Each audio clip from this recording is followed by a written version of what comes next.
दोस्तों, क्या आप भी इमोशनल ईटिंग करते हैं? अब आप सोच रहे होंगे इमोशनल ईटिंग ये कैसा टर्म है? ये कभी तो सुना नहीं, लेकिन ये एक ऐसा टर्म है जो आपको बहुत ज्यादा मोटापा, ओबेसिटी दे सकता है।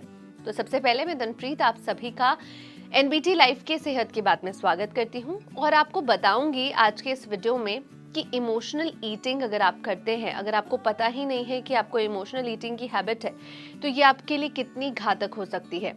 तो आपको बताऊंगी कि क्या होता है और इससे आप निजात कैसे पा सकते हैं।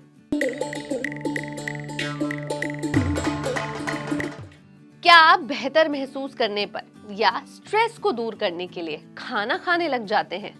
यदि आप ऐसा करते हैं तो इसका मतलब है कि आप इमोशनल ईटिंग के शिकार हैं। इमोशनल ईटिंग को आप रोक सकते हैं, उसके लिए हम आपको 5 उपाय बताएंगे। तो पहले आपको बताते हैं कि फूड और इमोशंस में जो है क्या कॉम्बिनेशन है, क्या बॉन्डिंग है, वो बताते हैं। हम हमेशा केवल शारीरिक भूख मिटाने के लिए नहीं खाते। हम में से कई लोग आराम पाने के लिए, स्ट्रेस से राहत या खुद को खुश करने के लिए भी खाने को खाते हैं और एंजॉय करते हैं। इन स्थिति में हम जो नॉर्मल खाना है उसकी बजाय जंक फूड, मिठाइयाँ या ऐसी अनहेल्दी चीजें खाने पर मजबूर हो जाते हैं। जब हम उदास महसूस कर रहे होते हैं तो हम एक आइसक्रीम खा लेते हैं या फिर चॉकलेट्स खाते हैं। यदि आप ऊब गए हैं या अकेले हैं तो पिज्जा ऑर्डर कर लेते हैं। इमोशनल ईटिंग यही है और इसी वजह से आपकी जो फैट है उसको बढ़ावा देती है। इमोशनल ईटिंग का मतलब है अपने आप को बेहतर फील कराने के लिए आप खाने का यूज करते हैं। अपने पेट की बजाय आप इमोशंस की जरूरतों को पूरा करने के लिए जो एक व्यक्ति होता है वो खाना खाने लग जाता है। इमोशनल ईटिंग भावनात्मक समस्याओं को ठीक नहीं करता। दरअसल ये आमतौर पर आपको बुरा महसूस कराता है। इसके बाद न केवल आप और ज्यादा इमोशनल बनने लगते हैं, बल्कि अधिक खाने से आपको ये लगने लगता है कि अब आपने बहुत ज्यादा खा लिया, अब इससे आपका कैलोरीज बढ़ जाएगी, फैट बढ़ जाएगा। तो इसलिए आपको अब फिक्र करने की जरूरत नहीं है। अगर आप भी इमोशनल ईटिंग के शिकार हैं तो आपको बताते हैं कुछ उपाय जिससे आप इमोशनल ईटिंग करने से आराम से बच पाएंगे। सबसे पहले डायरी मेंटेन करें। आप दिन भर में जो कुछ भी खाते हैं उसे लिख लें। ये नोट करें कि आप किसी चीज को किस समय खाए हैं और जब खाए तो उस समय आप कहाँ पर थे। एक फूड डायरी आदतों और पैटर्न को ट्रैक करने में मदद करने के लिए बहुत अच्छा ऑप्शन है। सेकेंड, शुरू कर दें किसी दोस्त से बात करना।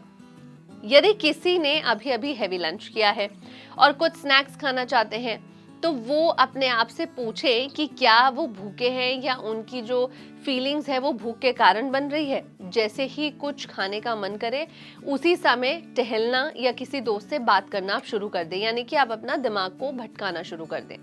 आप ये सुनिश्चित करें कि आपके पास फैमिली या आपके फ्रेंड्स हों जो आपके स्ट्रेस के वक्त आपको पॉजिटिविटी या आपका जो ध्यान है वो भटका सके।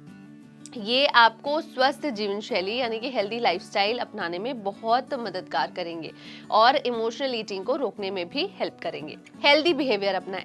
कैलोरी की गिनती या मेन्यू प्लानिंग पर आपको बहुत ज्यादा ध्यान देने की जरूरत है। इससे आप अपनी जो लाइफस्टाइल है उसमें होने वाले जो चेंजेस हैं उसको इमोशनल ईटिंग ना करने के लिए मजबूर कर सकते हैं। नेक्स्ट, आखिरी टिप बताते हैं आपको कि हेल्दी ऑप्शंस चुनें। अगर आपकी हैबिट बन चुकी है कि खाना खाने के आधे घंटे बाद ही आप कुछ और स्नैक्स खा लेते हैं, तो आप अपने खाने की प्लेट जो है वो छोटी रखें।